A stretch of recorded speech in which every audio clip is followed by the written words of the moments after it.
Hello and welcome to Advait humanity classes. आज हम class 11th के हिस्ट्री के चैप्टर 10 करने जा रहे हैं और ये है डिस्प्लेसिंग इंडिजिनस पीपल। इस चैप्टर में हम देखेंगे कि किस तरह से मूल इंडियंस पीपल मतलब मूल निवासी होते कौन है। मूल निवासी वो लोग जो सदियों से किसी जगह पे रहते आ रहे हैं, या इसको हम बोलते हैं original inhabitant of any place.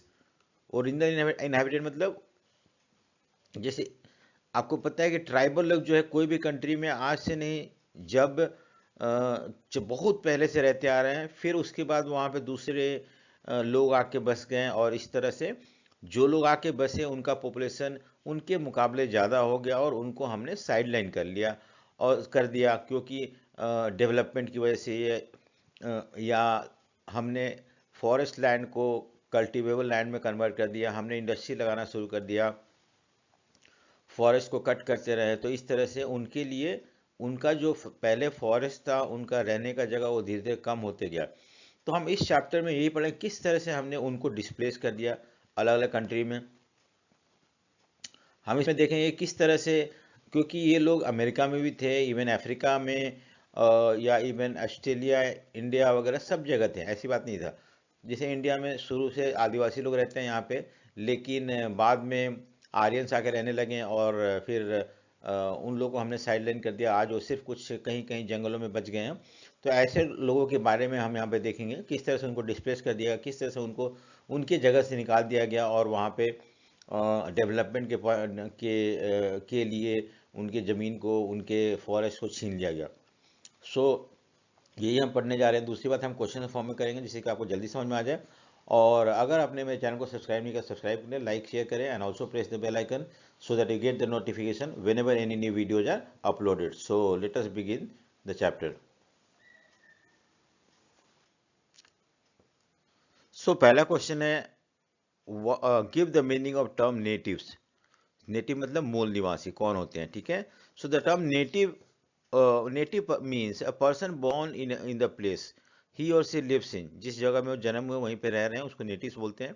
आमतौर में बोलते हैं कि हम नेटिव लैंड में जा रहे हैं, नेटिव विलेज में जा रहे हैं, यानी कि जहाँ पर उनका जन्म हुआ। This term was used by Europeans to describe the inhabitant of countries they had colonised, ठीक है। सो आपको पता है कि 14th या 15th सेंचुरी में हम देखते हैं कि यूरोपियन कंट्री दूसरे जगह गए, जैसे कि अमेरिका गए या ऑस्ट्रेलिया गए, और वहाँ पे वहाँ के लोगों को गुलाम बना लिया। तो वो वहाँ के लोग जिनको गुलाम बना लिया, जो कि वहाँ के रहने वाले थे, उनको नेटिव कहा जाने लगा, ठीक है। ठीक है। So the term word aborigines was use for native Australians. Australian के लिए एबोर्जिन्स, एबोर्जिन्स बोलते हैं हम नेटिव अमेरिकन के लिए, ठीक है। ऑस्ट्रेलियन के लिए, क्योंकि ऑस्ट्रेलिया भी धीरे धीरे यूरोपियन कंट्री स्पेशली ब्रिटेन जाके कैप्चर कर लिया, और वहाँ के जो लोग रहते थे, जो वहाँ के ओरिजिनल इनहेबिटेंट रहते थे, उनको वो लोग क्या बोलने लगे, नेटिव्स या एबोर्जाइंस बोलते हैं, ठीक है, एबोर्जिन्स बोलने लगे। सो नेक्स्ट क्वेश्चन है, describe the geographical location of south America. North America, north America में नॉर्थ अमेरिका भी आपको पता है 15th सेंचुरी में यूरोपियन जो थे, स्पेन पोर्तुगाल के लोग गए और उसको कॉलोनाइज कर लिए, कैप्चर कर लिए। तो नॉर्थ अमेरिका का ज्योग्राफिकल लोकेशन क्या है? So the continent of North America extend from the Arctic ocean. सबसे ऊपर जो है आपका आर्टिक ओशन है, जैसे कि मान लो हम देखते हैं कि इस तरह से फिर यहाँ भी, तो ये नॉर्थ अमेरिका है, ऊपर का नॉर्थ अमेरिका है। तो ऊपर जो है आर्टिक ओशन है, आर्टिक सर्किल है। दूसरा to the Tropic of Cancer, from the Pacific to the, इधर इधर जो है अटलांटिक ओशन है, इधर अटलांटिक है, इधर पैसिफिक ओशन है। और टॉपिक ऑफ कैंसर जो है वो यहाँ से गुजरता है। सो इस तरह से हम देखते हैं कि ये जो है नॉर्थ अमेरिका कॉन्टिनेंट का जोग्राफिकल एक्सटेंट कहाँ कहाँ से फैला हुआ है। सो ऊपर आर्टिक सर्किल है ऊपर की तरफ, नीचे ट्रॉपिक ऑफ कैंसर है, इस तरह पैसिफिक ओशन है, इस तरह अटलांटिक ओशन है, इस तरह पैसिफिक और इस तरह अटलांटिक ओशन, ठीक है। There are Rocky Mountain in Arizona and Nevada, ठीक है, desert in west of North America. तो रॉकी माउंटेन है एरिजोना, और नवेडा डेजर्ट है इन द वेस्ट में है ऑफ नॉर्थ अमेरिका। वेस्ट मतलब आपका नॉर्थ हो गया, साउथ हो गया, ईस्ट हो गया, वेस्ट ईस्टर्न पार्ट में, ठीक है। इस पार्ट में हम देखते हैं कि एरिजोना और नवेडा डेजर्ट है, वहाँ पे एरिजोना माउंटेन है, to the east of Great Plain, Great Lakes, the valley of Mississippi, Ohio and Appalachian mountain. तो ये सारे माउंटेन्स है ईस्ट की तरफ, ईस्टर्न पार्ट में। To the south of North America is Mexico, नीचे यहाँ पे मैक्सिको है इस पार्ट में, ये पार्ट जो है ये मैक्सिको, ऊपर कनाडा है। 40% of Canada is covered with forest, और ऊपर का पार्ट जो कनाडा है ना, वो 40% कनाडा, ये पार्ट कनाडा है, ये यूएसए है। तो ये पूरा को हम नॉर्थ अमेरिका कहते हैं, ठीक है। नॉर्थ अमेरिका एक कॉन्टिनेंट है जिसमें 3 मेन कंट्री है, एक तो कनाडा, उसके बाद यूएसए और नीचे मैक्सिको, ठीक है। सो अब हम देखते हैं कि what do you know about the earliest inhabitant of the America. तो यहाँ पे यहाँ के जो मूल निवासी कौन थे, यहाँ के मूल निवासी कौन थे। The earliest inhabitant of North America came from the Asia over 30,000 years ago on the land bridge across the Bering street. तो एक बेरिंग स्ट्रीट जो था, आप अगर हम यहाँ से हम यहाँ चले तो यहाँ पे बेरिंग स्ट्रीट है कोई, ठीक है, और उस तरफ एशिया है। तो वहाँ से लोग जो थे वो आए थे यहाँ पे, वो भी 30,000 ईयर्स पहले, वही नॉर्थ अमेरिका के मूल निवासी थे। टू द, ठीक है। सो यही बताया गया यहाँ पे कि 30,000 years ago on the land bridge across the Bering street and during last ice age 10,000 years ago they move further south. और जब आइस एज शुरू हुआ तो ये ऊपर से नीचे की तरफ आ गया, साउथ की तरफ थोड़ा ज़्यादा गर्मी था, ऊपर बहुत ज़्यादा ठंड था, इसलिए वो साउथ की तरफ मूव कर, साउथ मतलब नीचे की तरफ मूव करना शुरू किया, ठीक है। उसके बाद देखो, right a short note on the life of native of America. तो वहाँ के लोगों का क्या लाइफ था, किस तरह से जीते थे। So native of North America lived in a band मतलब ग्रुप में रहते हैं, ठीक है। किस में रहते हैं, वो लोग ग्रुप में रहते हैं। In the village along the river, नदी के किनारे जो गाँव वगैरह होते थे वहाँ पे लोग बैंड में रहा करते थे। दे एट फिश, क्योंकि नदी के किनारे फिश अवेलेबल था, मीट खाते थे, और वेजिटेबल्स और मेज ग्रो करते थे यहाँ पे, तो ये उनका फूड था। They often went for a long journey in search of meat, mainly that of bison. They killed as many animals as they needed for food. तो उन लोग कभी कभी बहुत दूर तक जर्नी करते थे, क्यों, एनिमल को हंटिंग के लिए, और बाइसन जो थे वो मारते थे, और इस तरह से जितना एनिमल मार सके उसको कलेक्ट करके लेके आते थे as a food. They were not involve in agriculture and did not produce surplus. एक तो खेती बाड़ी नहीं करते थे, बहुत कम करते थे, और इतना करते थे कि वो कंज्यूम कर ले। सरप्लस मतलब ज़्यादा, जितना जरूरत है उससे ज़्यादा प्रोड्यूस करना, उतना ज़्यादा प्रोड्यूस वो करते नहीं थे। So they did not develop kingdom and empire as in Central and South America. South America और सेंट्रल अमेरिका में हम देखते हैं मायो सिविलाइजेशन, एडजेक हो गए, ये सब डेवलप हुए। लेकिन जो नॉर्थ अमेरिका में जो लोग थे, नॉर्थन पार्ट ऑफ अमेरिका में, उन लोगों ने एम्पायर डेवलप नहीं किया, क्योंकि एम्पायर डेवलप करने के लिए क्या चाहिए, मान लो कोई चीफ चाहिए, ठीक है, उसके बाद सरप्लस इनकम आता हो, तो अगर कोई खेती बाड़ी कर रहा है, मान लो उनको 50% कंज्यूम करे, 50% टैक्स दे रहे हैं, तो राजा के पास ज़्यादा पैसा आएगा तो राजा अपने एम्पायर सेटअप करेगा। लेकिन ऐसा था नहीं, उन लोग उतना ही उगाते जितना उनको जरूरत पड़ता था, और इस तरह से उन लोग कोई बड़े एम्पायर सेटअप नहीं किए। They did not give much importance to land, so उनके लिए लैंड उतना इंपॉर्टेंट नहीं था। And an important feature of their tradition was that of making formal alliances and friendship and exchange gifts. तो इन लोगों के बीच में, अपने अलग अलग ग्रुप के बीच में फ्रेंडशिप करते थे, अलायंस ग्रुप बनाते थे, ये उनका एक ट्रेडिशनल फीचर था। और they use to move from place to place, they never use to settle in some place and develop that place as their kingdom, ठीक है। Numerous languages were spoken in North America. तो अलग अलग tribe थे वहाँ पे, अलग अलग तरह के मूल निवासी थे, तो उन लोग का अलग अलग लैंग्वेज था, ठीक है। Though there is no written record of this, लेकिन ऐसा कोई रिटन रिकॉर्ड नहीं मिला हुआ है जिससे कि पता चला कि अलग अलग लोगों का अलग अलग लैंग्वेज, स्क्रिप्ट नहीं था, लैंग्वेजेस थे। Their language are passed on from generation to another generation. तो एक जनरेशन दूसरे जनरेशन पास ऑन होता रहा, ऐसा नहीं कि लिख के रखा गया था। दे वर स्किल्ड क्राफ्ट पीपल एंड वो ब्यूटीफुल ट्रीटीज, ठीक है। तो उन लोग क्राफ्ट पर्सन थे, क्राफ्ट मतलब हाथ से कुछ कुछ क्राफ्ट बनाया करते थे, और अच्छे कपड़े भी बनाया करते थे, ऊब करते थे, तो ठीक है। सो ये सारे कुछ तरीके हैं उनके रहने का, specially people of native of North America के, ठीक है। सो मैंने क्या बताया, पहला पॉइंट कि ये बताया कि वो रिवर वैली किनारे रहते थे, ग्रुप में रहते थे, फिश मीट वगैरह वेजिटेबल्स मेज वगैरह ग्रो करते थे, खाते थे। उन लोग बहुत लॉन्ग जर्नी जाते थे बाइसन को हंटिंग करने के लिए, ये भी मैंने बताया आपको। फिर मैं बताया कि उन लोग एग्रीकल्चर में इन्वॉल्व नहीं थे, ना ही उन लोग सरप्लस प्रोड्यूस करते थे। यही कारण है कि उन लोग बड़े बड़े किंगडम सेटअप नहीं कर पाए। उनके पास उन लोग आमतौर पे लैंड उनके उतना इम्पोर्टेंट नहीं था। उन लोग आपस में ग्रुप बनाया करते थे, आपस में फ्रेंडशिप, एक ट्राइब से दूसरे ट्राइब के बीच में गिफ्ट एक्सचेंज करते थे। बहुत सारे लैंग्वेज बोला जाता था वहाँ पे, लेकिन स्क्रिप्ट नहीं था उनका। और ये रिटन रिकॉर्ड नहीं है हमें कितने सारे लैंग्वेज थे, लेकिन हाँ, एक जनरेशन दूसरे जनरेशन पास हुआ करते थे, और स्किल्ड क्राफ्ट पर्सन थे, और कपड़े वगैरह भी बुनते थे उन लोग।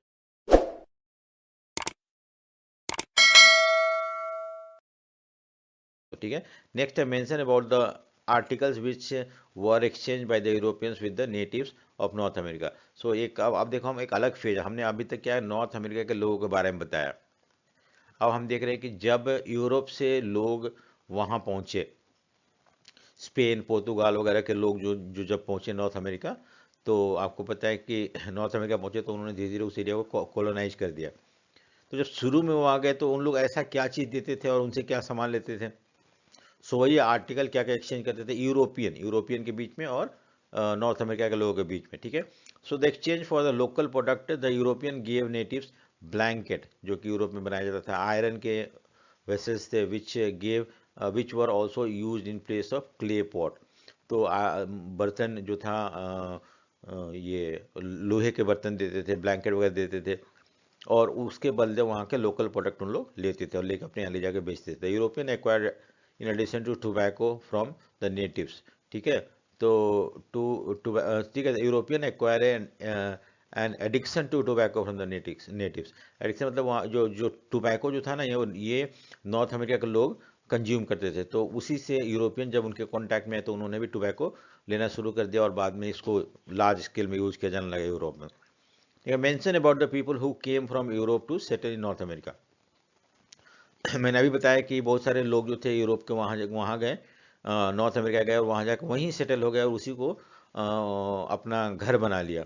तो कौन कौन लोग गए थे, तो एक तो ट्रेडर्स गए थे, व्यापारी लोग, जिनको वहाँ गए थे जिससे कि वहाँ से ट्रेड कर सके, क्योंकि आपको नॉर्थ अमेरिका में सोना बहुत ज़्यादा मिलता था, तो उसके लिए वो गए थे। क्रिश्चियन मिशनरीज, तो ऐसे लोग जो कि क्रिश्चियन फैलाना था। क्रिश्चियन मिशनरी मतलब Protestant from Catholic dominated countries and Catholic from the Protestant dominated country. जैसे मान लो कोई एरिया है जहाँ पे कैथोलिक ज़्यादा है, तो प्रोटेस्टेंट का उतना ज़्यादा इंपॉर्टेंस नहीं था, ये लोग चले गए वहाँ पे। कुछ एरिया जहाँ पे प्रोटेस्टेंट ज़्यादा हैं और कैथोलिक कम है, तो ये लोग चले गए वहाँ पे, क्योंकि इनका इंपॉर्टेंट नहीं था। तो इस तरह से क्रिश्चियन मिशनरी वहाँ गए और वहाँ जाकर उन्होंने क्रिश्चियन फैलाने की कोशिश करी। People who were not allowed with their ancestral land and property, जैसे मान लो कि वहाँ पे क्या था कि यंगर सन जो थे उनको कोई प्रॉपर्टी में राइट नहीं था, तो ऐसे लोग क्या करते थे, अच्छा फॉर्चून के लिए, भाग्य के लिए, अच्छा जिंदगी के लिए वो चले जाते थे नॉर्थ अमेरिका में। तो ऐसे लोग भी वहाँ पे गए। People from Poland happy to work in prairies grassland, तो पोलैंड के लोग भी गए ग्रासलैंड में वहाँ काम करने के लिए। प्रेरीज जो है वहाँ का ग्रासलैंड है, वहाँ पे बहुत सारे व्हीट वगैरह उगाए जाते हैं। तो पोलैंड के लोग गए वहाँ पे काम करने के लिए, वहीं रह गए एज ए लेबरर। उसके प्लांटेशन वो ओनर गए, जो लोग वहाँ पे बड़े बड़े प्लांटेशन खोल रखे थे वो लोग भी गए। रिलीजियस परसिक्यूटेड पीपल, वो लोग जैसे मान लो कि कुछ गलत करते थे या क्रिश्चियनिटी के खिलाफ कोई कुछ करता था तो उनको सजा दिया जाता था, तो ऐसे लोग भी भाग के चले जाते थे North America. The people who went to adopt farming for livelihood, कुछ लोग वहाँ गए क्योंकि वहाँ वहाँ बहुत सारी ज़मीन थी, तो आसानी से लैंड मिल जाता था और फार्मिंग करते थे। Some people were also send to by their king due to punishment, तो जो लोग पनिशमेंट मिलता था ऐसे लोगों को भेज दिया जाता था। तो बहुत सारे कारण से लोग वहाँ गए। Many of them left Europe and went to America begin a new life, बहुत सारे लोग उनको लगा कि यूरोप में अब अच्छा ज़िंदगी नहीं है, तो अमेरिका चले गए और वहाँ जाके उन्होंने एक नया लाइफ शुरू किया। ठीक है। So write a short note on the war against slavery in USA. So एक नया ये है कि स्लेवरी यूएसए में कैसे शुरू हुआ, क्या हुआ। The climate of southern reason was too hot for the European to work outside. So native slaves had died in the large number too. So plantation owners brought slave from Africa. अब क्या हुआ ना कि देखो, बहुत सारे Europe के plantation owners थे, मालिक थे, जो कि नॉर्थ अमेरिका में प्लांटेशन शुरू किया। शुगर केन हो गया, उसकी खेती करी थी उन्होंने, कोकोआ हो गया, कॉफ़ी हो गया, ये सब की खेती वहाँ शुरू करी गई थी। और ये सब खेतों के मालिक कौन थे, यूरोप के प्लांटर्स थे। ठीक है। अब क्या हुआ कि वहाँ पे पहले क्या थे, वहाँ के लोग काम करते। अब दूसरी बात है कि वहाँ का क्लाइमेट सुटेबल नहीं है, टू हॉट क्लाइमेट है वहाँ का, यूरोप। तो ऐसे गर्म क्लाइमेट में यूरोपियन जो है वो वहाँ काम करने के लिए उनको कंड्यूसिव एनवायरनमेंट नहीं मिल रहा था। तो उन्होंने नेटिव को लगाया, लेकिन बहुत सारे नेटिव जो थे, स्लेव थे, वो मारे गए। अब उनको शॉर्टेज पड़ गई स्लेव, मतलब लोगों को काम करने की। तो ऐसे प्लांटेशन ऑनर जो थे, उन्होंने अफ्रीका से स्लेव को लाया और उनको, आई मीन स्लेव मार्केट हुआ करता था वहाँ पे। यूरोपियन जो थे वो जाते थे यूरोप से अफ्रीका, यहाँ स्लेव को चीप से खरीदते थे और खरीद के ले आके नॉर्थ अमेरिका में बेचते थे। इस तरह से हम देखते हैं कि स्लेव ट्रेड शुरू हुआ वहाँ पे, ठीक है। और ये जो स्लेव खरीदे जाते थे, and then they were forced to work in the plantation, ठीक है। The northern state of USA were economy did not depend on. तो इस तरह से स्लेव वहाँ पे बहुत सारे अफ्रीकन स्लेव चले गए। अब देखो क्या हुआ, स्लेवरी का क्वेश्चन कहाँ से आ गया। The northern state of USA were economy did not depend upon plantation argued for ending slavery which they condemned as the inhuman. देखो अब जैसे मैंने बताया कि जो ये है अमेरिका है, जो नॉर्दर्न अमेरिका है, नॉर्दर्न पार्ट, और ये सदर्न पार्ट है। तो यहाँ पे जो इकोनॉमी था वो एग्रीकल्चर से डिपेंड नहीं था। यहाँ पे लोग जो थे एग्रीकल्चर नहीं करते थे, और इसकी वजह से इन लोग स्लेव नहीं रखा करते थे। तो ऐसे लोगों ने बोला कि साउथ के जो लोग हैं उन लोग स्लेव यूज करते हैं और ये अच्छा नहीं है, इनह्यूमन प्रैक्टिसेस है और इसको ख़त्म कर देना चाहिए, ठीक है। So plantation argue that ending slavery which they condemned as a inhuman, ठीक है। 1961-65 में there was a war between state that wanted retain slavery, यानी कि साउथ के स्टेट जो थे स्लेवरी को मेंटेन करना चाहते थे, और ऐसे स्टेट जो कि स्लेवरी को हटाना चाहते हैं, स्पेशली नॉर्थ के लोग। अब देखो क्या हुआ, slavery retain slavery and those supporting evolution. The latter one मतलब जो सपोर्ट कर रहे थे ना कि स्लेवरी होना चाहिए, यानी कि साउथ के स्टेट ने जीत गए, ठीक है। और द लेटर वन, उसके बाद एवोल्यूशन, सॉरी, यहाँ पे क्या था कि जो स्टेट स्लेवरी को बचाना चाहते थे, एंड कुछ स्टेट थे जो कि स्लेवरी को खत्म करना चाहते थे। तो जो लोग खत्म करना चाहते थे वो जीत गए, तो ऑटोमेटिकली क्या हुआ, स्लेवरी जो था, हाँ, वहाँ पे एबोलिश या खत्म कर दिया गया। प्रोटेस्ट में anti slavery groups led to the ban on the slave trade, but the Africans who were in USA remained slave as long as they as did the children. लेकिन वहाँ पे स्लेवरी तो खैर एंटी स्लेवरी मूवमेंट, उन लोग slave system को, trade को ban कर हुए, लेकिन अभी भी वहाँ पे जो अफ्रीकन थे या उनके बच्चे थे वो स्लेव जैसे ट्रीट किए जाते थे, ठीक है। समझ में आया ये वाला स्लेवरी वाला। अब देखो क्या था नेक्स्ट कि हमारा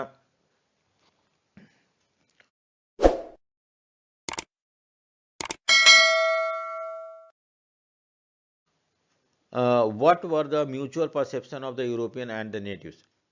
सो म्यूचुअल परसेप्शन मतलब एक दूसरे के बारे में क्या सोचते थे। परसेप्शन मतलब what each other used to think about,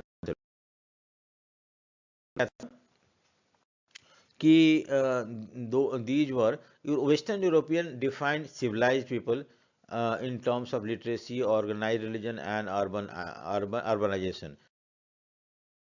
Would consider the goods exchange with European as a gift given in, but for the European the fish, the fur were considered fur, ठीक है। सो देखो यहाँ पे European the fish sell for the profit in the commodities which they will sell for the profit in the Europe, ठीक है। सो अब देखो हम क्या देखते हैं कि वेस्टर्न यूरोपियन जो थे ना वो अपने आप को सिविलाइज्ड सभ्य लोग बोलते थे, जिनका पढ़ा लिखे थे उन लोग, उनका अपना रिलीजन था और अर्बन लाइफ जीते थे, ठीक है। लेकिन नेटिव जो थे उनके साथ जो भी चीज़ एक्सचेंज करते थे, मान लो इन्होंने उनको आयरन वेसल्स दिए या, ठीक है, तो और उनके बदले उनसे सामान लेते थे, तो इसको वो एक्सचेंज बोलते थे, gift, exchange of gift.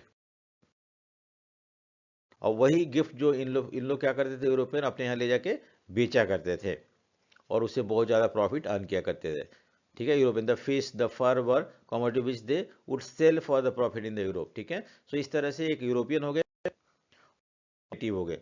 So native जो थे ये अपने आप को, यूरोपियन जो थे ना, ये अपने आप को सिविलाइज बोलते थे। सिविलाइज क्यों बोलते थे? सभ्य लोग। सभ्य लोग मतलब क्या होता है कि जिनका, जो पढ़े लिखे लोग हैं, जिनका अपना ऑर्गेनाइज रिलीजन है, अर्बन लाइफ जीते हैं, ऐसे लोगों को सभ्य बोला जाता है। रूल्स एंड रेगुलेशन है। इन लोग जो थे, ये सब कुछ नहीं था इनके पास। सो देवर कंसिडर एज अनसिविलाइज पीपल। अब देखो, अब क्या था, दोनों के बीच में एक्सचेंज हुआ करता था, दोनों के बीच में जैसे ये लोग भी कुछ देते थे, और जैसे कि इन लोगों ने उनको आयरन वेसेस दिया, बर्तन वगैरह आयरन के दिए, क्लोथ वगैरह दिए, और इन लोग उसके जगह पे सामान दिए उनको। तो ये यूरोपियन क्या करते थे, इन लोग नेटिव तो ये समझते थे कि एक्सचेंज कर रहे हैं गिफ्ट, लेकिन इन लोग वो चीज़ को ले जाके यूरोप में बेचा करते थे और प्रॉफिट अर्न किया करते थे। The native could not understand market in far away Europe. उनको क्या पता था कि यूरोप में जो हमारे यहाँ सामान लेके जा रहे हैं, वो उसका मार्केट है, वहाँ जाकर बेचा जाता है। They were puzzled by the fact that European sometime gave lot and sometime little in exchange. उनको लगता है कभी कभी हमें ज़्यादा देते हैं, कुछ हमको सामान देते हैं, उसके बदले हमें कम मिलता है, कभी। एक्चुअली ये डिपेंड करता है कौन चीज़ जितना महंगा है यूरोप में, उसके हिसाब से। कोई चीज़ यहाँ से लेके जाते थे जो बहुत महंगा होता था यूरोप में, तो उसके लिए ज़्यादा मिलता था। कोई चीज़ यहाँ से लेके जाते जो यूरोपियन मार्केट में सस्ता था, उसके लिए कम एक्सचेंज होता था। तो ये नेटिव समझ नहीं पाते थे। तो Europeans were greedy as they slaughter hundreds of animals. ठीक है, ये क्या है? Animals to get fur, but the natives were uneasy fearing that the animals would. तो क्या था ना, इन लोग बहुत सारे एनिमल्स को मारते थे और अपने यहाँ ले जाके बेचते थे मीट वगैरह के फॉर्म में, और फर के लिए। तो नेटिव को क्या लगता था, वहाँ के जो जो नेटिव अमेरिकन थे, उनको क्या लगता था कि बहुत सारे जानवर ये मार रहे हैं, ये इतना ग्रीडी क्यों है? अगर मान लो थोड़ा जरूरत है तो थोड़ा लेके जाएं। Why they are killing animal on large scale. और उनको डर भी था कि शायद एनिमल भगवान जो हैं उनको रिवेंज लेंगे, बदला लेंगे, और हमारा डिस्ट्रक्शन हो जाएगा। Natives and Europeans saw different things when they looked at forest. So native के लिए फॉरेस्ट क्या था? उनके लिए एक तरह से रहने का घर था, एक तरह से सोर्स ऑफ लाइवलीहुड था।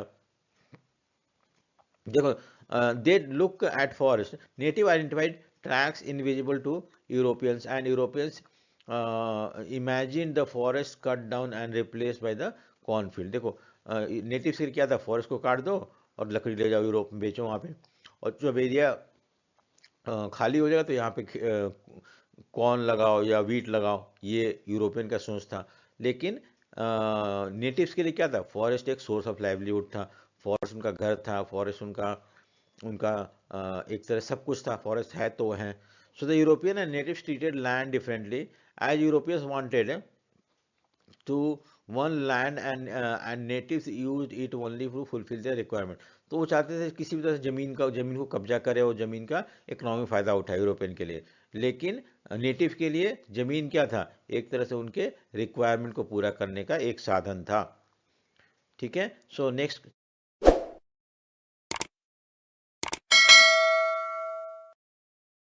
समझ में आया ये क्वेश्चन? तो ये क्वेश्चन जो है कि किस तरह से नेटिव्स और यूरोपियन का परसेप्शन क्या था about everything that was there in North America.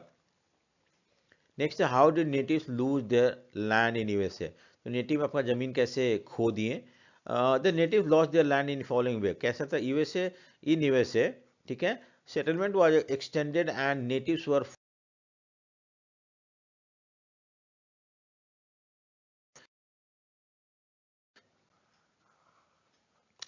अब क्या था कि जो ये जो यूरोपियन थे, उन्होंने क्या करते थे कि इनको बोलते थे कि अपना जो, जैसे मान लो यूरोपियन पहले यहाँ जाकर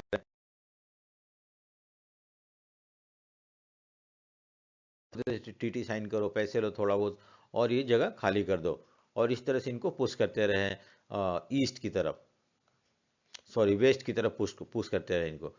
ठीक है, high official did not see anything anything wrong in depriving native people of their land. देखो क्या था कि जो बड़े बड़े यूरोपियन ऑफिशियल थे, कॉलोनियल रूलर थे, उनको उनको बुरा नहीं लग रहा था। उनको लग रहा था कि अच्छा कर रहे हैं, क्योंकि इन लोग जंगल को वैसे ही ख़राब कर रहे हैं, इतना तो यूटिलाइज नहीं कर रहे हैं, और ये अगर हमारे पास आ जाए तो हम इसको बेटर यूज कर पाएंगे, कॉर्न कर पाएंगे, वीट ग्रो कर पाएंगे, इसका बेटर यूटिलाइज कर पाएंगे। इसलिए they never feel bad about forcing them to sell their land at a cheaper price and pushing them eastward. In 1932, an important judgment announcement by John Marshall was that Cherokees were a distinct community occupying its own territory in which the law of Georgia had no force and the Cherokees had sovereignty in certain area। देखो अब क्या था ना कि चिरोक tribe के लोग थे, ठीक है, एक जनजाति थे वहाँ पे, मूल निवासी थे वहाँ के, इंडिजिनस पीपल थे। तो वो जॉर्जिया में कुछ जॉर्जिया में, ये जॉर्जिया है पूरा, इसमें इस जगह पे वहाँ रहते हैं। अब क्या हुआ कि यहाँ पे जो जॉन मार्शल एक जज था, उसका जजमेंट आया कि चिरोक ट्राइब के लोग का अपना ट्रेडिशन, अपना कल्चर है, और जो जॉर्जिया स्टेट है उसका लॉ इन पे अप्लाई नहीं होता। यानी कि जज जो था ट्राइबल के ट्रेडिशन को मेंटेन करने के फेवर में था, ठीक है। और वो चाहता था कि स्टेट जो है इनके इंटरनल मैटर में इंटरफेयर ना करें, ये उसका सोच था। In fact he was in support of Cherokee tribe, so had no force. So but US president क्या Andrew Jackson refuse to honour the chief justice judgment. वो बोला कि नहीं, चीफ जस्टिस का जजमेंट है ये सही नहीं है। उसने अपना आर्मी भेजा और बहुत सारे चिरोकीज को वहाँ मार दिया गया और वहाँ से भगा दिया गया, ठीक है। सो इसको बोलते हैं टू ग्रेट अमेरिकन डेजर्ट। उनको बोला तुम भागो यहाँ से, और उनको जो लोग नहीं गए उनको मार दिया गया। सो ऑन दैट डे 1/4 यानी 15,000 जो मार दिया, टोटल 60,000 थे, उसमें 1/4 जो थे उनको मार दिया गया, और बाकी लोग जो वहाँ से चले गए ग्रेट अमेरिकन।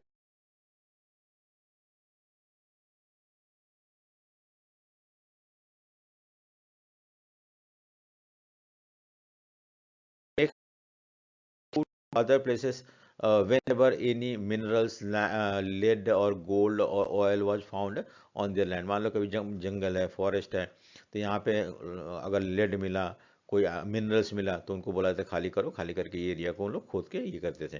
तो इस तरह से, ठीक है, they were locked off in a small area. उनको बोला था कुछ छोटा एरिया उनको दे दिया था, वहीं पे रहो। उस एरिया को हम रिजर्वेशन बोलते हैं। क्या बोलते हैं? Reservation. Those who took land occupied by tribes justified it by saying natives did not deserve to occupy land which they don't use to maximum। जो लोग इनसे ज़मीन छीन लेते थे ना, वो बोलते थे हम अच्छा कर रहे हैं, क्योंकि इनको इतना ज़मीन चाहिए नहीं, और जो ज़मीन है उसको ये अच्छी तरह से यूटिलाइज तो कर नहीं रहे हैं, तो अच्छा है कि इनसे छीन लिया जाए और हम उसको बेटर वे में यूटिलाइज कर पाए। तो इस तरह से ये क्वेश्चन था, इम्पोर्टेंट क्वेश्चन है कि नेटिव को कैसे ज़मीन उनका धीरे धीरे छीन लिया गया, ठीक है। अब आता है नेक्स्ट क्वेश्चन, हम देखते हैं what is gold rush. Important question है वैसे, ठीक है। गोल्ड रश क्या था? अब देखो यहाँ पे क्या था कि the there was always a hope that there was gold at in the.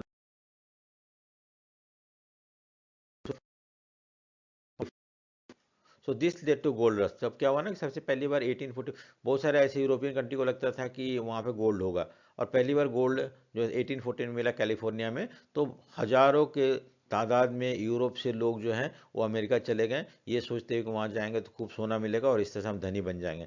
और ये हजारों लोग यूरोप, सॉरी, नॉर्थ अमेरिका जाना with the hope of acquiring gold to make their quick future was known as gold rush, ठीक है। So distinguish between industrial revolution in England with that of USA. तो ऐसा बात नहीं है England में पहले इंडस्ट्रियल रेवोल्यूशन हुआ, फिर यूएसए में हुआ, लेकिन दोनों में फ़र्क था। क्या फ़र्क था?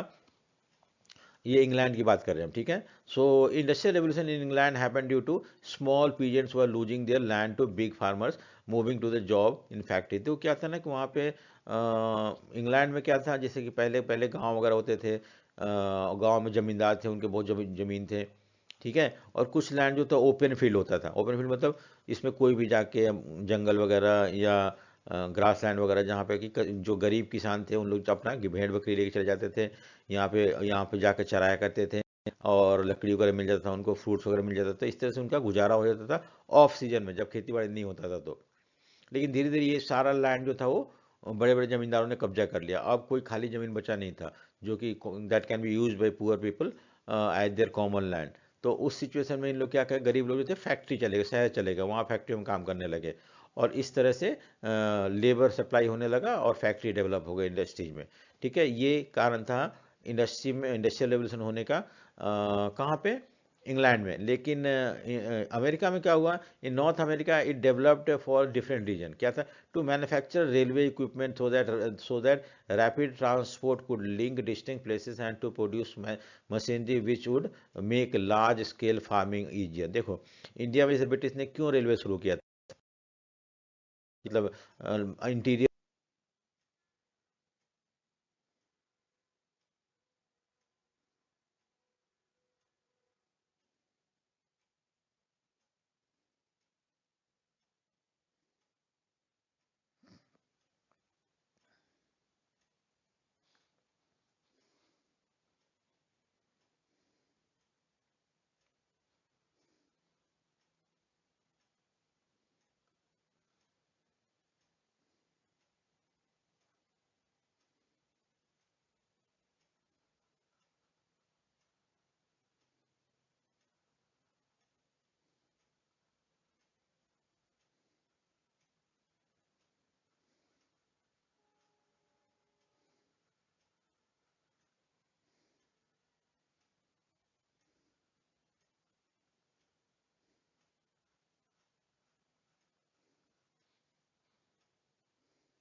सो फर्स्ट है Canada and USA came into existence at the end of the 18th century. तो हम देखते हैं कनाडा वाला कंट्री बन जाता है, यूएसए वाला कंट्री बन जाता है। उसके बाद क्या होता है कि large area were acquired by USA. तो किस तरह से यूएसए ने अपना एरिया को बड़ा किया, कैसे किया, बाय परचेसिंग लैंड। सो उन्होंने ज़मीन को खरीदा, ठीक है, by purchasing land in south. South में कहाँ से, फ्रांस से खरीदा, लुसानिया हो गया, purchase from the end from Russia उन्होंने अलास्का खरीदा, और बाई वार उन्होंने मैक्सिको से कुछ पार्ट जीते। इस तरह से यूएसए एक बड़ा कंट्री, ठीक है। अब क्या था, in in these cases there was no. अब देखो जो एरिया उन्होंने फ्रांस से लिया या रशिया से लिया या मैक्सिको से लिया, जैसे मान लो कुछ अलास्का में पहले से पीपल रह रहे थे, उन बाय फोर्स कैप्चर कर लिया गया, and with capture even these also become the subject of USA, ठीक है।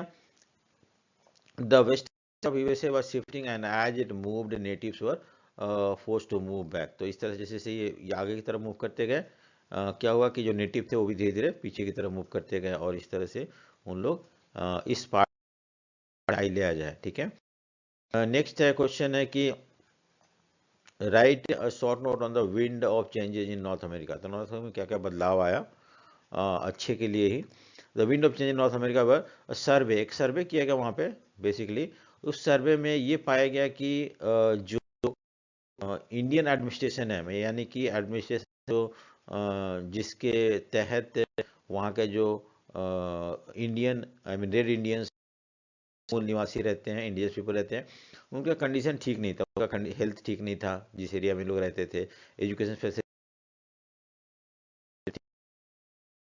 थे वहाँ पे। एंड अनदर एक्ट, एक और एक्ट पास किया गया, द इंडियन रीऑर्गेनाइजेशन एक्ट, क्या नाम था, इंडियन रीऑर्गेनाइजेशन एक्ट, ठीक है। Gave native in reservation the right to buy land and take, तो पहली बार उनको जमीन खरीदने का और लोन लेने का राइट मिला, किसको, नेटिव को। वो एरिया रिजर्वेशन है, पहले they could not buy land or they could not take loan also. 54 में declaration of Indian right, Indian यहाँ पे इंडियन मतलब हम इंडियन मतलब इंडिया के लोग नहीं, हम वहाँ के जो इंडिजिनस लोग होते थे उनको हम रेड इंडियन बोलते हैं, तो उस नाम उस कंटेक्स्ट में इंडियन यूज हुआ है ना कि इंडिया के कंटेक्स्ट में। Number of native people accepted citizenship, तो 54 में देखते हैं इस राइट इंडियन राइट की वजह से बहुत सारे जो ये लोग थे, आई मीन वहाँ के नेटिव थे, नेटिव इंडियन थे, उन्होंने सिटीजनशिप यूएसए का एक्सेप्ट कर दिया। कुछ कंडीशन था, क्या कंडीशन था कि उनके टेक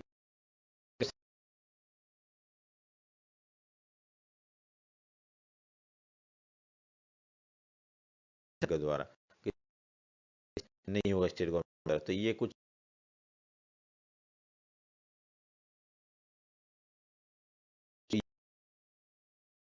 ठीक है। अब हम नेक्स्ट देखते हैं,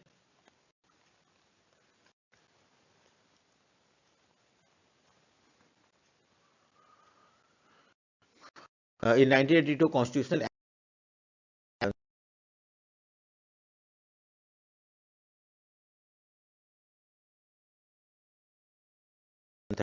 1950 and 1960 USA and Canadian government ended all special provision. अब वो पहले कुछ प्रोविजन मिलता था वो सारे बैन कर दिया गया। अब वो उनको बोला गया कि until unless they become equal to other people in the society, तब तक वो अपने आप को they will not feel that they are equal।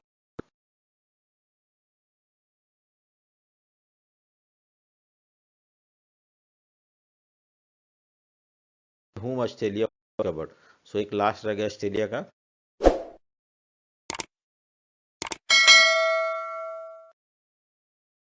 कब डिस्कवर किया गया था, first ship and crew at the Australian coast and meet aboriginal people was Dutchman William Jans John, ठीक है, ये जो था इसने पहली बार होलैंड का था, ठीक है। How did the process of economic development begin in Australia, किस तरह से वहाँ पे इकोनॉमिक डेवलपमेंट शुरू हुआ। The economic development Australia under European not a very nice in America, जिसे अमेरिका में डेवलपमेंट शुरू हुआ उसी तरह से कोई खास। Vast ship farm and mining stations were established, and much labor followed by vineyard and the wheat farming. This brought prosperity in the country. क्या हुआ, शिप फार्मिंग होना शुरू हो गया, बड़े बड़े रैंचेज बनाए गए जिसमें कि भेड़ रखे जाते थे लाखों के तादाद में। माइनिंग शुरू हुआ वहाँ पे, ठीक है। और वेनयार्ड और वीट वगैरह फार्मिंग शुरू हो गया। इससे ये सब होने की वजह से वहाँ पे धीरे धीरे तरक्की होना शुरू किया गया। कहाँ पे हुआ, ऑस्ट्रेलिया में। Natives were employed in farms under harsh condition, तो वहाँ के जो मूल निवासी थे ऑस्ट्रेलिया के, उन्हीं को फोर्सफुली खेतों में काम कराया जाता है। चाइनीज से भी बहुत सारे लेबर वहाँ पे पहुंचे थे। But uneasy about dependence on non-white, led the government in both the country to ban Chinese immigrant, लेकिन धीरे धीरे चाइनीज इमिग्रेंट को बैन कर दिया गया आने से। और ठीक है, non white to led to the government in both the country, मतलब यहाँ पे न्यूजीलैंड और ऑस्ट्रेलिया की बात कर रहे हैं, ठीक है। नेक्स्ट आता है हमारा new capital of America was built in 1911, उसको हम कैनबरा बोलते हैं। देखो, why was the history of Australian natives left out in the history book. So Australia का जो मूल निवासी हैं या इंडियंस पीपल है, उनके हिस्ट्री में हम कहीं नहीं देखा जाता है। ऐसा क्यों है, क्योंकि 90% Australian people died in 19th and 20th century, by exposure to germs, by the loss of their land and resources in battle against the new settlers. So 90% लोग मर गए जो वहाँ के ओरिजिनल हैबिटेंट। कैसे मर गए? क्योंकि उन्होंने नए जर्म्स है वहाँ पे, पॉक्स से, प्लेग से, बाय द लॉ, और इस तरह से उनका जमीन खत्म हो गया। उन्होंने जो नए लोग थे जो वहाँ गए उनसे लड़ते लड़ते मर गए। सो बहुत सारे लोग वहाँ पे मर गए थे, ठीक है। The British send early settlers who were convicted deported from the England and were when their jail term ended were allowed to live as a free people in the Australia on condition that they did not return to Britain। देखो Britain में क्या था ना कि ऐसा था कि जो लोग कन्विक्ट थे, कन्विक्ट मतलब जो जेल उम्र कैद की सजा हो जाती थी, ऐसे लोगों को इंग्लैंड भेज दिया जाता था और बोला जाता था तुम वहीं रहो एज ए फ्री पर्सन, और फिर वो लोग वहीं शादी कर लेते थे, वहीं रह जाते थे, और यही कंडीशन पर उनको छोड़ा जाता कि वापस वो इंग्लैंड नहीं आएंगे। तो इस तरह से अर्ली सेटलर ये लोग भी थे जो लोग वहाँ गए एज ए कन्विक्ट, और they started living a free people in that country. Then the convict with no recourse but to make a life for to eject natives from their and take over their। due to these regions Australia remained out of the history book। तो अब वहाँ पे जो लोग गए वो Australia के थे ही नहीं, और सॉरी बाहर के लोग गए, वो लोग सेटल हुए, उन्होंने हिस्ट्री लिखा। तो उन्होंने क्या किया कि नेटिव्स जो थे वो तो 90% मर ही गए थे। So who will write about native? इन लोग अपना हिस्ट्री लिखा है, कैसे आए यहाँ पे, कैसे सेटल हुए, कैसे इन्होंने अपने आप को डेवलप किया, ये सब लिखा है। बल्कि वहाँ के जो ट्राइबल पीपल थे उनका हिस्ट्री के बारे में उन्होंने कुछ बोला ही नहीं। सो वही था यहाँ पे, what was the great Australian silence and how did it help in reviving the custom and tradition of the native. देखो ग्रेट ऑस्ट्रेलियन साइलेंस क्या था? इन 1968, बहुत रिसेंट है, anthropologist W.E.H. Strainer gave a lecture which was entitled. तो strainer ने ना एक lecture दिया था, नाम था उसमें, उस लेक्चर का टाइटल क्या था? द ग्रेट ऑस्ट्रेलियन साइलेंस, ठीक है, the silence of historians about the aborigines, ठीक है, यानी कि जो जो लोकल पीपल थे उनके बारे में हिस्ट्री बुक में कहीं नहीं लिखा हुआ है, और इसको बोला जाता है ग्रेट ऑस्ट्रेलियन साइलेंस। नेटिव, क्योंकि native were consider community which distinct culture, आमतौर पर नेटिव आदिवासी लोग थे, उनका उनका कल्चर के बारे, उनका अलग कल्चर था, यूनिक वे ऑफ लाइफ था, ठीक है, नेचर को समझना, क्लाइमेट, टेक्सटाइल पेंटिंग, कार्विंग वगैरह था, ये अलग था। और इसकी वजह से उनको उनको मेन स्ट्रीम लोगों में इंक्लूड नहीं किया गया। और आमतौर पे मेन स्ट्रीम के लोग यानी कि जो वाइट लोग थे जो वहाँ गए थे उन्होंने हिस्ट्री लिखा, तो अपना स्ट्रगल के बारे में लिखा, उन्होंने किस तरह स्टैब्लिश उसके बारे में, उससे पीछे वहाँ के लोग रहते थे उनके बारे में कुछ नहीं क्या कहा गया। और ये लेक्चर जो दिया गया था तो एंटाइटल ग्रेट ऑस्ट्रेलियन साइलेंस, इस लेक्चर के बाद क्या हुआ? After that university department have been instituted to study native culture, galleries of native arts were added to art galleries, museums enlarged to the corporate, उसके बाद डिजाइन रूम्स एक्सप्लेन। तो इस तरह के बाद में फिर से यूनिवर्सिटी डिपार्टमेंट को बोला गया कि उनके हिस्ट्री के बारे में पढ़ो, उनके कल्चर के बारे में, उनके आर्ट गैलरीज के बारे में, और इस तरह से उनके कल्चर को अब ज़्यादा इंपॉर्टेंस दिया जाने लगा और पढ़ा जाने लगा। Natives have live stories and, अब नेटिव भी पढ़ लिख गए थे तो उन्होंने भी अपने लाइफ के स्टोरीज के बारे में, हिस्ट्रीज के बारे में लिखना शुरू कर दिया, ठीक है। So in 1974 multiculturalism has been official policy of Australia. Australia में क्या है कि एक कल्चर नहीं, मल्टीकल्चरलिज्म कि बहुत सारे कल्चर मिलजुल के वहाँ पे रह रहे हैं, which give equal respect to the natives culture and to different culture of immigrants from Europe Asia. जो लोग भी वहाँ गए ऑस्ट्रेलिया में रहने लगे, उनको उनको इक्वल राइट मिला अपने कल्चर को मेंटेन प्रोटेक्ट करने के लिए, and that is Australia has been called as a multiculturalism. What do mean by term terra nullius? ठीक है, the term terra nullius was used by the government for the land of Australia. It means that is belonging to nobody. So ऐसा जमीन का नहीं है, so that is called nullish, ठीक है। वो जमीन that is used by government of Australia telling that this land does not belong to anybody, ठीक है। Write some fact about Australian capital Canberra। Canberra एक वेल डेवलप्ड और design था, plan city था। 1911 new capital of Australia was built, one name suggested for it was a ul wheat gold, ultimately it was called Canberra. Native would meaning meeting place, वहाँ पे वहाँ का local language में एक ऐसा जगह जहाँ पे लोग आकर मिल सकते हैं उसको कैनबरा बोला गया। 1911 में डेवलप किया गया था। Write a short note aborigines जो थे, ठीक है, begin to arrive on continent over the 40,000 year. वहाँ पे आपको बताया था पहले कि नॉर्थ अमेरिका में 30,000 पहले एशिया से आए थे, उसी तरह यहाँ पे इस कॉन्टिनेंट में 40,000 ईयर पहले आए थे। They came from the New Guinea which was connected to Australia by the land bridge. तो न्यू गोइना से ऑस्ट्रेलिया में कुछ ब्रिज था, लैंड का ब्रिज, उससे वो कनेक्ट हुए, किसी तरह से पहुंचे थे। In 18th century there were between 300 to 750 native community in Australia, each with its own language।